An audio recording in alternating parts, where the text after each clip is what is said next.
When it comes to playing football, Tennessee Athletic Director Chris Snoddy has a word of advice. Take the head out of it.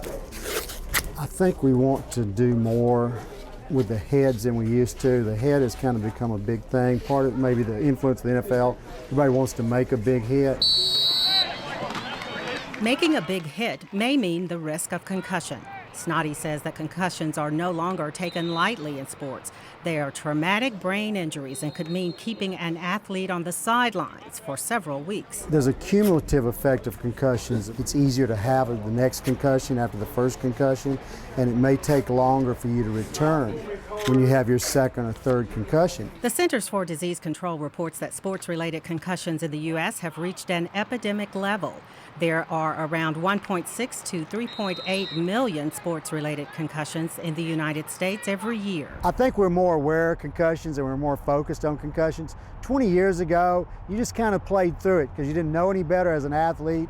And, everybody kind of got their bell rung, or what they called a dinger. Find the hole! But football is not always the culprit.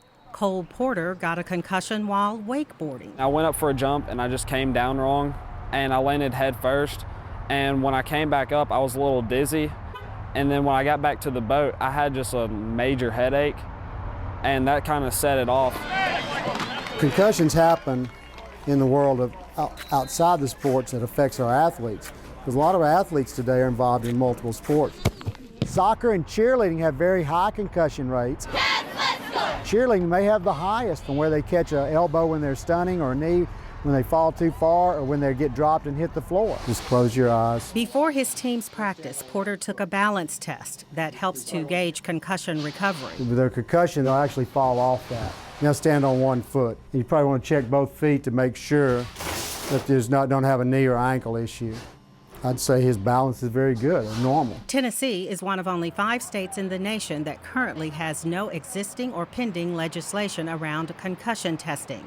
Though most high schools already follow guidelines for preventing and managing concussions set by the Tennessee Secondary School Athletic Association. Almost every school in Davidson County is doing a baseline concussion testing with either a computerized system or a balance testing system to test the athlete's neuropsychological cognitive abilities.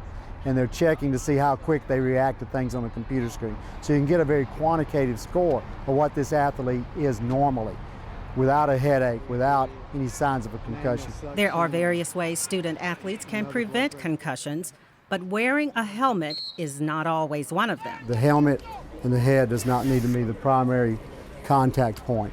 Helmets were designed to prevent skull fractures. They do a great job at preventing skull fractures, and that was a problem 50 to 60 years ago. No one gets a skull fracture hardly playing football anymore because of helmets. But just like you can bust the yolk in an egg by shaking it and never break the shell, the same's true with concussions in the brain inside the skull. So just how do you prevent the yolk from getting broken? One great way to prevent concussions is to teach your athletes to hit the right way, using the shoulder pads, using the forearm. It's good for your athletic trainer, your coach, and your parents and your athlete to have a very honest, open dialogue saying, my son has got hurt doing this other thing, so we can protect him and hold him out of activities until he's safe to return. For the Southern Education Desk, I'm LaTanya Turner, Nashville Public Television. The Southern Education Desk and American Graduate are made possible by the Corporation for Public Broadcasting.